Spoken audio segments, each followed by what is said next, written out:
ذوالحج کا مہینہ ہمارے مبارک مہینوں میں سے ایک مہینہ ہے جس میں اللہ تعالیٰ نے حج اور قربانی یہ دو بڑے عمل اس میں جمع فرمائے ہیں۔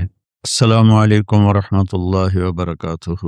الحمد للہ الذی بیدہ الملک وهو علی کل شیء قدیر، هو الاول والآخر والظاہر والباطن وهو بكل شیء علیم، واشهد ان لا الہ الا اللہ وحدہ لا شریک لہ، واشهد ان سیدنا ومولانا محمدا عبده ورسوله ارسله بالحق بشیرا ونذیرا وداعیا الی اللہ باذنہ وسراجا منیرا، صلی اللہ تعالی علیہ وعلی آلہ وعلی اصحابہ وبارک وسلم تسلیما کثیرا کثیرا، اما بعد فاعوذ باللہ من الشیطان الرجیم، بسم اللہ الرحمن الرحیم۔ ان ابراہیم کان امۃ قانتا حنیفا للہ ولم یک من المشرکین شاکرا لانعمہ اجتباہ وہداہ الی صراط مستقیم، ثم اوحینا الیک ان اتبع ملۃ ابراہیم، وقال تعالی فلما اسلم وتلہ للجبین ونادیناہ ان یا ابراہیم قد صدقت الرؤیا انا کذلک نجزی المحسنین۔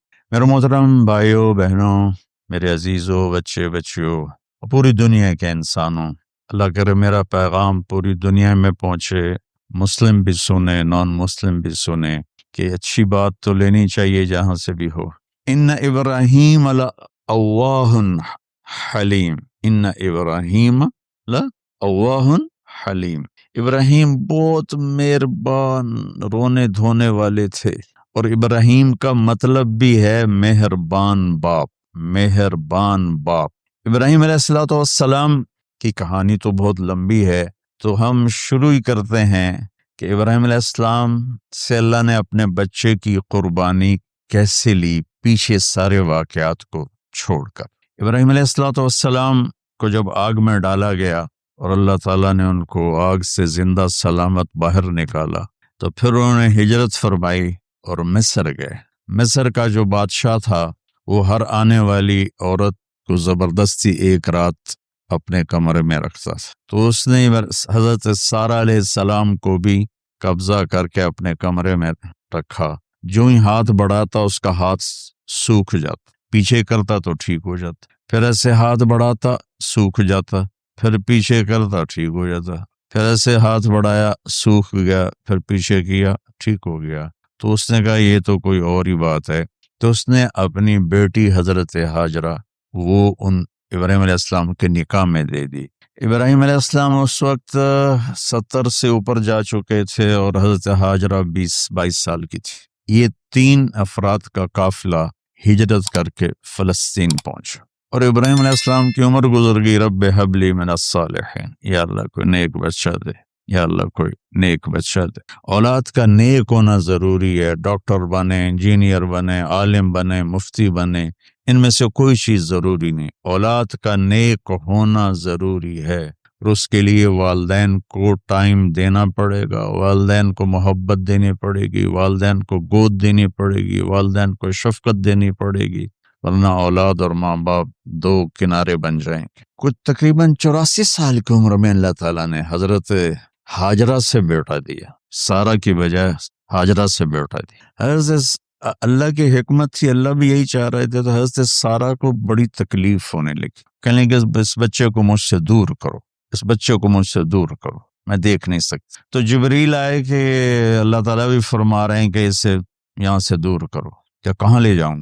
کہ یہ ہم بتائیں گے کہاں لے جانا ہے۔ تو جبریل انسانی شکل میں اونٹ پہ سوار ہو کر تشریف لائے، اور پیچھے حضرت ابراہیم علیہ السلام اپنی اونٹنی پر، بچہ بیگم، اور آگے جبریل رہبر کے طور پر۔ فلسطین سرسبز ہے، کہیں خشک ہے لیکن پانی ہے، اچھی آبادی ہے۔ چلتے چلتے چلتے چلتے 1 مہینہ کا سفر کرنے کے بعد جب وہ علاقہ شروع ہوا جہاں کالے پہاڑ، کالے پتھر، کوئی پتا نہیں سبزے کا اور کوئی نشان نہیں پانی کا، وہاں سے چلتے چلتے چلتے 4 پہاڑوں کے اندر ایک وادی سی آئی۔ جب وہاں پہنچے تو جبریل کہنے لگے اللہ کے نبی یہاں ہاجرہ اور اسماعیل کو چھوڑ دیں. جب وہ آگ میں جا رہے تھے نا ابراہیم علیہ السلام تو ایک لفظ نہیں بولے، بنا کا حسبی اللہ و نعم الوکیل. لیکن جب جبریل نے کہا یہاں چھوڑ دیں تو ایک دم بولے یہاں کیسے چھوڑ دوں، یہاں تو کچھ بھی نہیں ہے، یہ کیسے رہیں گے؟ کہ یہ آپ کے رب کی منشا ہے، یہاں اللہ کا گھر بنے گا، یہاں اس بچے کی نسل سے ایک آخری نبی پیدا ہوگا جو پورے عالم کو روشن کرے گا، آپ چھوڑ دیں. تو وہ وہاں 3 دن رہے، ان کے لیے ایک چھپر سا بنایا لکڑیاں کاٹ کے، یا 2 دن رہے یا 1 دن، یہ تو کوئی تحقیق کوئی نہیں ہے، لیکن ایک چھپر سا ان کو بنا کے دیا ایسے، یعنی اس ایک اوپر وہ لکڑیوں کی چھاؤں کر دی اور نیچے ایسے بانس سے گاڑ دیے اور چل پڑے. تو حضرت ہاجرہ فرمانے لگے آپ کہاں جا رہے ہیں؟ اتنا بڑا امتحان تھا کہ جواب نہیں دینا، بس چپ کر کے چلو. انہوں نے پھر پوچھا آپ مجھے چھوڑ کے کیوں جا رہے ہیں؟ آگے سے خاموشی. چلتے چلتے 3 میل تک وہ اس طرح چلی. جب وہ کدئی پہنچی تو اس وقت ان کو خیال آیا یہ اللہ کے نبی ہیں، کہیں ان کو اللہ نے نہ کہا. تو ان کا اللہ امرک، کیا آپ کو اللہ نے کہا کہ مجھے چھوڑ دیں؟ کہنے لگے ہاں. یوں کیا، ایک دم ایک نئی ہاجرہ نے جنم لیا. کہ اذن، یوں گردن، اذن لن یضیعن اللہ، جاؤ پھر میرا اللہ مجھے ضائع نہیں کرے. ابراہیم علیہ السلام بوجھل دل کے ساتھ پیدل چل رہے تھے، دونوں میاں بیوی اونٹنی پہ سوار ہوئے، اور وہ اپنے بچے کو گود میں لے کر ایسے کھڑی ان کو دیکھ رہے تھے. یہ کوئی مہینے کے لیے نہیں جا رہے تھے، پتہ نہیں ہے کب واپس آئیں. اجد بچھڑے قد ملن گے، جانے رب رحمان. دیکھتی رہیں. انہوں نے ایسے پہاڑی کے اوپر چڑھے کہ اونٹنی نیچے اتری، تو پھر انہوں نے منہ موڑا اور واپس اس وادی کی طرف چلی. کیا وقت تھا، صبح تھی، شام تھی. جو ابراہیم علیہ السلام غائب ہوئے تو ایک دم آپ نے اونٹنی کا منہ موڑا ادھر ہی اور کہا ربنا انی اسکنت من ذریت بواد غیر ذی زرع ربنا لیقیموا الصلاۃ. کیا درد ہے. آپ اندازہ لگاؤ ایک آدمی کو 84 سال کی عمر میں بیٹا ملے اور پھر اسے ایسے جنگل بیابان میں چھوڑ دیا جائے، تو ان کے دل پہ کیا بیت رہی ہوگی. یہ اس دعا میں وہ درد ہے جو میرے بھی آنسو نکل رہے ہیں. ہم کو 3 دفعہ قصہ سنا چکے. اے اللہ، تیرے ہی کہنے پر، تو جو میرا رب ہے، یا اللہ نہیں کہا، اللہم نہیں کہا، ربنا، یا اللہ تو مہربان ہے، اس میں بھی کوئی تیری مہربانی ہوگی، تیری محبت ہوگی، تیری شفقت ہوگی. انی اسکنت من ذریت، میں نے چھوڑ دیا اپنی اولاد کو. یا اللہ میں نے وہاں چھوڑا ہے جہاں نہ پتا ہے، نہ دانا ہے، نہ پانی ہے، تو جان اور یہ جانے. اس درد بھری دعا نے عرش کو بھی ہلا دیا تھا. اور آپ نے منہ موڑا. اس باپ کو سوچو جو ہر قدم پہ اپنے معصوم بچے سے دور ہو رہا ہے، اور اس ماں کو سوچو جو ہر قدم پہ اپنے خامن سے دور ہو رہی ہے. ابراہیم کی منزل تو آگے گھر ہے، 2 بیویاں اور ہیں، ادھر تو پتھروں کے ساتھ دوستی ہے. جب ہاجر، میں ایک دفعہ میں ایسے ہی سوچ میں بیٹھا، میں اتنا رویا. میں نے کہا جو وہ ہماری ماں ہاجرہ وہاں اکیلی بیٹھی ہوگی، وہ چاروں طرف اونچے اونچے پہاڑ تھے، اور اندر بیٹھنے والوں کو باہر کا پتہ نہیں، باہر والوں کو اندر کا پتہ نہیں. تو شام ڈھلی ہوگی تو اندھیری رات نے کیا ظلم ڈھایا ہوگا. کالے پہاڑوں کا اندھیرا، اندھیری رات کا اندھیرا. تارے بھی حیران ہوں گے یہ کون بی بی بیٹھی ہوئی ہے. ستارے روزانہ ہی نکلتے تھے، لیکن آج وہ ایک نیا تماشا دیکھ رہے ہیں کہ ایک معصوم شہزادی ایک معصوم بچوں کو گود میں لے کے بیٹھی ہے. کون اسے یہاں چھوڑے؟ چاندنی رات ہی تو چاند بھی حیران ہو رہا ہوگا یہ کیا ہو رہا ہے، یہ کیا ہو رہا ہے، یہ کیا ہو رہا ہے. اور وہ تنہا جان آسمان کو دیکھتی ہوگی، یا اللہ یہ میرے ساتھ کیا ہوگی. وہ رات کیسی، پہلی رات کیسی گزری ہوگی حضرت ہاجرہ پر. یہ ہمارے تبلیغ والے 3 دن کے لیے جاتے ہیں، بیویاں شور مچا دیتی ہیں، چھوڑ کے جاندے پہ وہ، چھوڑ کے جاندے پہ. اس ہاجرہ کو سوچو جس پر اندھیری رات تھی اور اسے کچھ پتہ نہیں تھا میرے ساتھ کیا ہونے والا ہے. جب دن چڑھا تو سورج نے دیکھ کر اس کی آنکھیں پھٹ گئیں کہ یہ کیا ہے. وہ تو کسی پہ رحم نہیں کرتا. اس کی آگ نے پتھروں کو تپایا، میری ماں ہاجرہ کے چھپر کو تپایا اور تڑپا کے رکھ دیا. ایک چھوٹا سی مشکیزہ تھا پانی کا، اسے گھونٹ گھونٹ پی کے ان کے منہ میں بھی ڈال رہی تھی. اس مشکیزے پر 3 دن گزرے، پانی ختم ہو گیا۔ اوہ، ہم 92 کے حج میں پھنس گئے۔ مزدلفہ سے پہلے تو ہماری بس میں پانی کوئی نہیں تھا۔ جو اس وقت ہمارا حال ہو، ہمیں پتہ تھا 2-4 گھنٹے کے بعد پانی ہے، لیکن جو اس وقت بچے بھی تھے، چیخ و پکار تھے۔ ہاجرہ کی چیخیں کون سن رہا تھا؟ اور ادھر اسماعیل کی دھاڑ دھاڑ شروع ہو گئی، پیاس کی وجہ سے، بھوک کی وجہ سے۔ بے بس ماں دیکھ رہی ہے۔ میں قطر میں تھا جماعت میں، تو مجھے یہاں کندھے میں درد ہوا، میں ہاسپٹل گیا تو ایمرجنسی سے انہوں لے کر گئے۔ ایک بچہ تڑپ رہا تھا اس میں، جو ہاسپٹل کا بیڈ ہوتا ہے چھوٹا سا، اس کی ماں ٹیک لگا کر نا اس کو یوں دیکھ رہی تھی۔ مجھے نہیں پتا وہ کون ہے، مجھے نہیں پتا اس بچے کو کیا ہے، لیکن آپ یقین مانیں یہ جو میرے آنسو ہیں اس عورت کی وجہ سے، کہ جس خاموش ساز خاموش فریاد سے معمور ہے ہم، نالہ اگر لب پہ آتا ہے تو مجبور ہیں ہم۔ جس طرح وہ ماں ساز خاموش تھی اور اس کے چہرے پر درد پکار رہا تھا، میں صرف ایسے گزرتے گزرتے اس کو دیکھا اور میں آج رو رہا ہوں 15 سال کا قصہ یاد کر کے۔ تو ہاجرہ کے چہرے کو کون پڑھنے والا تھا؟ کون سی ایمرجنسی وارڈ میں بیٹھی تھی؟ کون اس کے لیے کہہ رہا تھا میں پانی لاتا ہوں، کھانا لاتا ہوں؟ موت تھی، دونوں ماں بیٹی۔ تو یہ بے قراری میں صفا مروہ کی دوڑ لگائی۔ انہیں پتا تھا کچھ نہیں ہے، انہیں معلوم تھا کچھ نہیں ہے، لیکن وہ اس کو تڑپتے دیکھ نہیں پا رہی۔ وہ بھاگیں، صفا پہ چڑھی، ادھر دیکھ ادھر دیکھ، ابھا دیکھاں لمحہ دیکھاں، ڈٹھی دل کو دیواں ٹیکاں، سجن مل سم کے مر پوسا۔ یہ ہماری سرائکی کا شاعری ہے۔ مشرق دیکھتے ہوں، مغرب دیکھتے ہوں، دائیں بائیں دیکھتے ہوں، کوئی ہے میری فریاد سننے والا۔ یہ حالت تھی اس وقت ام اسماعیل کی۔ نیچے اتری جہاں وہ ٹیوب لائٹس آتی ہیں، وہاں وہ نیچے ہو گئے اور بچہ غائب ہو گیا۔ تو دوڑ لگاتے، مصر کی شہزادی اور مکے کے نوکدار پتھروں کے اوپر دوڑ رہی تھی۔ جب بچہ نظر آیا پھر آہستہ ہو گئی، پھر مروہ پہ چڑھی، پھر صفا پہ چڑھی، پھر مروہ پہ چڑھی، پھر صفا۔ مجھے لگتا ہے صفا مروہ بھی رو رہے ہوں گے اس، اور مکے کے پہاڑ بھی رو رہے ہوں گے، سورج بھی اس وقت رو رہا ہوگا۔ آخر وہ مروہ پہ تھک کے گر گئیں۔ یہ نہیں کہ انہیں 7 چکر لگانے تھے، 7ویں چکر کے بعد ان کی ہمت جواب دے گئی، وہ گر گئیں اور ان کا جینا چاہا کہ میں بچے کو اپنے سامنے مرتا دیکھوں، اس لیے وہیں گر گئیں کہ میں اتھے مر جاؤں اتھے مر جاؤں۔ پھر ایسے حسرت بھری نظروں سے یوں دیکھا، مر گیا کہ نہیں؟ تو وہاں ایک آدمی کھڑا تھا۔ پھر مردہ جسم میں پھر جان آ گئی۔ پھر انہوں نے اپنے آپ کو اٹھایا اور دوڑ لگائی۔ پہنچی تو آدمی غائب تھا اور ایڑیوں سے پانی نکل رہا تھا۔ اتنے چکر کیوں لگوائے، پہلے ہی نکال دیتے۔ عاشق ہوں میں عشق کماں میں، دل رکھیں وانگ پہاڑاں ہو، سہ صدیاں ہزار علام میں، کر جانے باغ بہاراں ہو۔ منصور جے چک سولی دتے، جڑے واقف کل اسراراں ہو، سجدیں سر چائیں نہ باہو، توڑے کافر کہیں ہزاراں ہو۔ عاشق سوئی حقیقی جڑا، قتل معشوق دے مننے، سر نو جوڑے تے مکھ نہ موڑے، بھامے 100 تلواراں کھنے، سچا عشق حسین علی دبا ہو، سر دتے تے راز نہ بن۔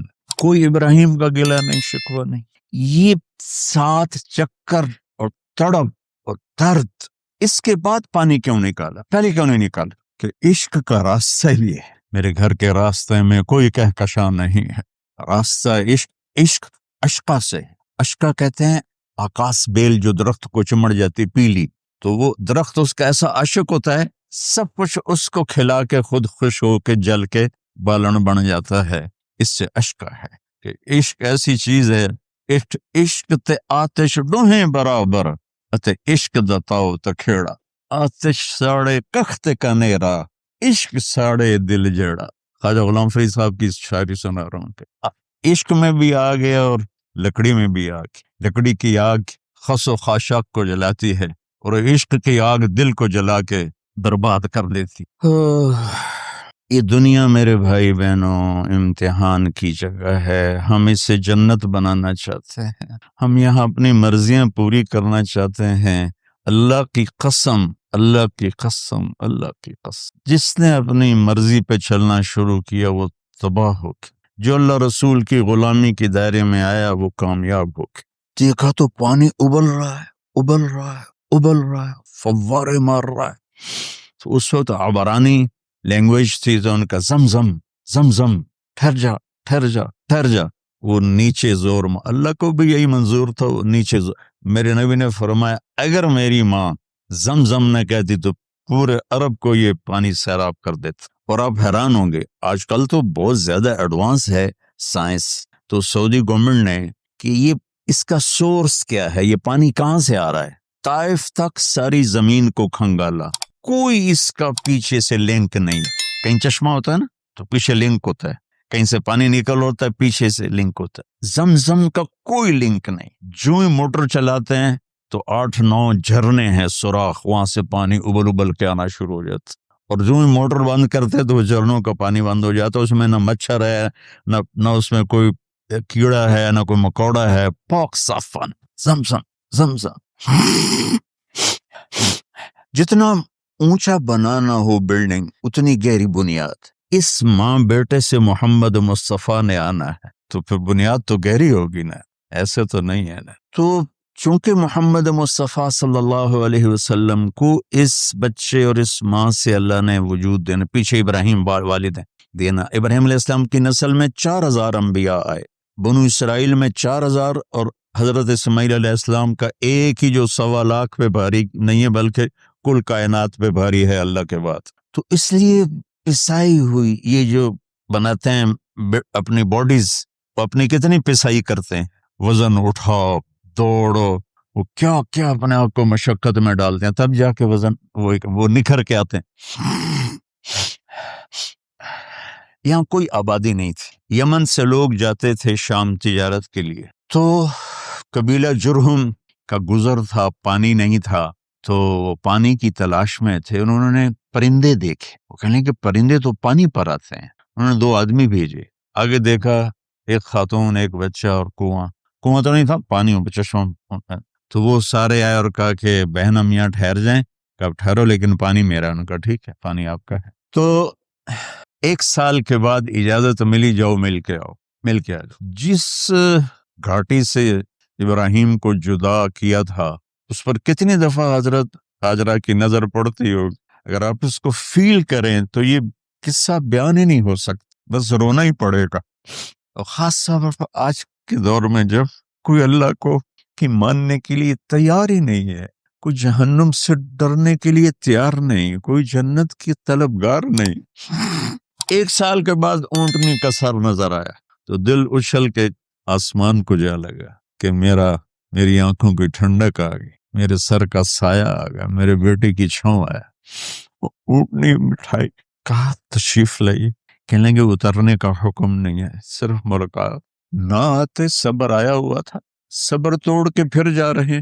اف نہیں کی آہ نہ کر لبوں کو سی، زخم پہ زخم کھا کے جی، اپنے جگر کا لہو پی، آہ نہ کر لبوں کو سی، عشق ہے دل لگی نہیں، سینے پہ تیر کھائے جا، آگے قدم بڑھائے جا، یعنی زبان حال سے کہہ دے اس کے ہاں ستائے جا۔ کوئی شکوہ گلا نہیں ہے، یہ کیا ملنا ہے، نہ آتے وہیں بیٹھے رہتے، کہنے لگے اچھا بچہ گود میں دے دو، کہتے سینے سے لگا پیار، بہتے آنسو بچے کے رخسار پہ گرے، بچوں کو پتہ نہیں کون ہے، کہنے لگے اجازت ہے آپ کا سر دھو دوں، منہ دھو دوں، پاؤں دھو دوں، ہاتھ دھو دوں، یہ پانی پاک ملا ہے، ٹھیک ہے واپس۔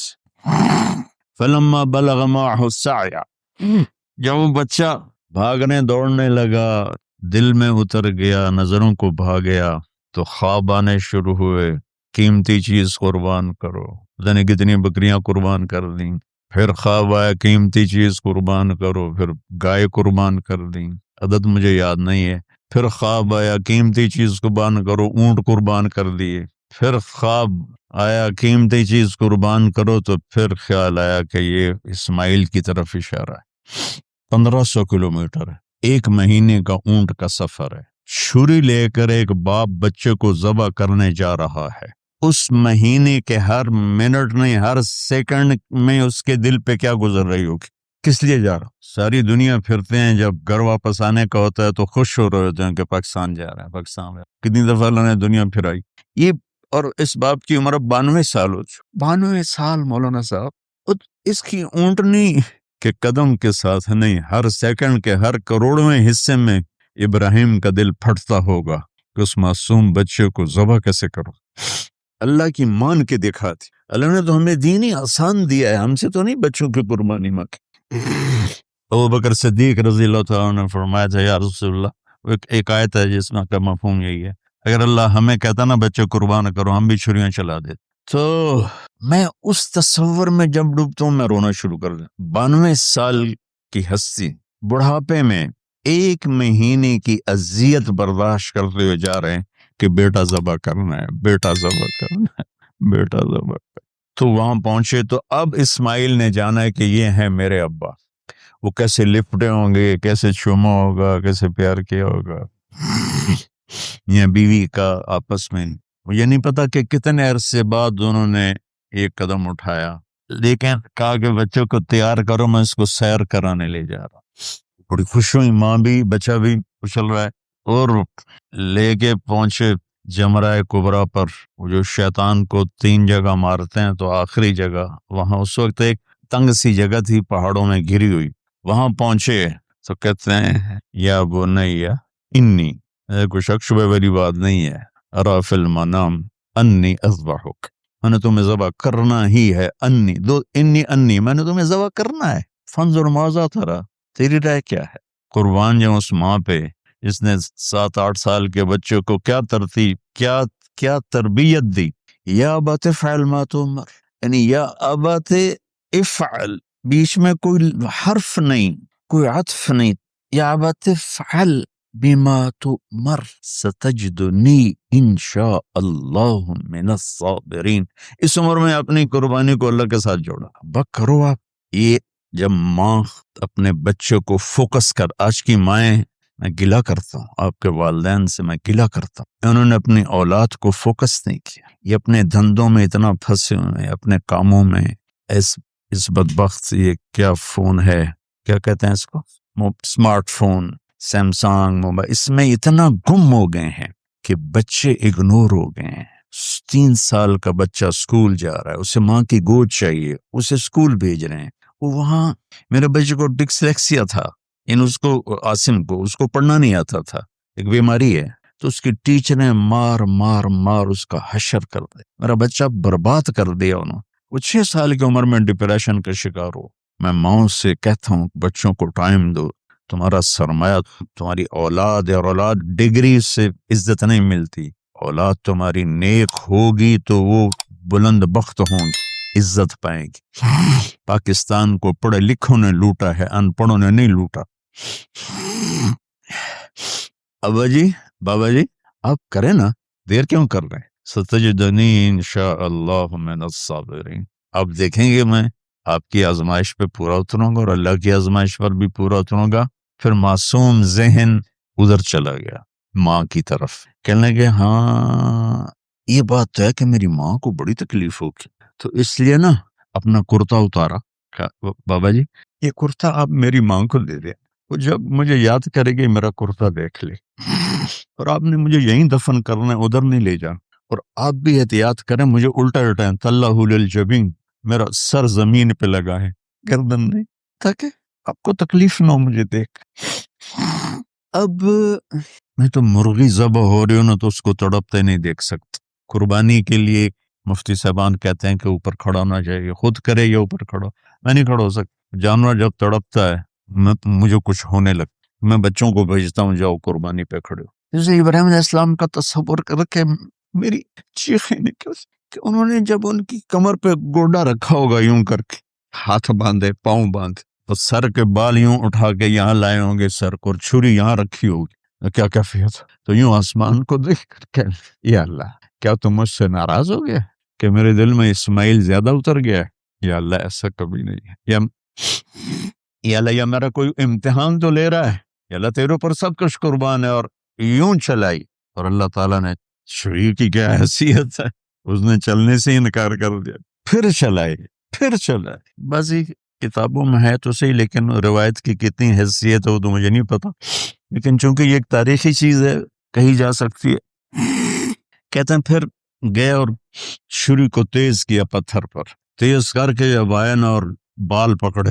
آسمان کے فرشتے 2 دفعہ روئے ہیں انسانی تاریخ میں، آسمان کے فرشتے 2 دفعہ روئے ہیں انسانی تاریخ۔ ایک جب ابراہیم علیہ السلام نے ان کی کمر پہ اپنا گھٹنا رکھا کہ سر کے بال پکڑ اور چھری پکڑ کے یہ کہا یا اللہ تو مجھ سے ناراض ہو، تو آسمان کے فرشتوں کی چیخیں نکل۔ اور ایک جب اللہ کے نبی کو طائف میں پتھر پڑے کہ اللہ من یشکو الیک ضعف قوتی، تو آسمان کے فرشتوں کی چیخیں نکل گئی جب ہمارے نبی کو طائف والوں نے مارا اس پر۔ یہ 2 دفعہ آسمان کے سب فرشتے روئے۔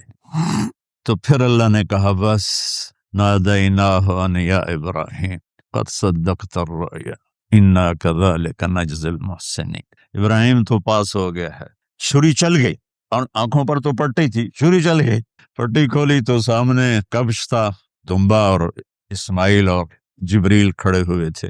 اس جانور کی قربانی ایک علامت ہے، اس قربانی سے ایک پیغام ہے کہ اپنے غلط جذبات کو اللہ پر قربان کرو۔ ہم سے اللہ نہیں کہہ رہا بچے قربان کرو، ہم سے کہہ رہا غلط جذبات قربان کرو۔ ہم سے اللہ کہہ رہا ہے اپنے جذبات کو دبا دو جو تمہیں اللہ اس کے رسول سے دور کرتے ہیں، ان پر چھری چلاؤ۔ جو اللہ اس کا محبوب کہتا ہے ان کو کرنے کے لیے بھی اپنے جذبات پہ چھری چلاؤ۔ سچ بولنے کے لیے چھری چلانی ہے تو چلاؤ اپنے جذبوں پر، اب اس کو پھیلا دو۔ ساری شریعت میں اللہ نے جو احل حلالا، جو اس نے کہا ہے یہ کرنا ہے، اس کے لیے اپنے جذبات قربان کر دو۔ وحرم حراما، اور جو کہتا ہے نہیں کرنا اس کو چھوڑنے کے لیے اپنے جذبات قربان کر دو۔ تو یہ ہے قربانی کی اصل حقیقت۔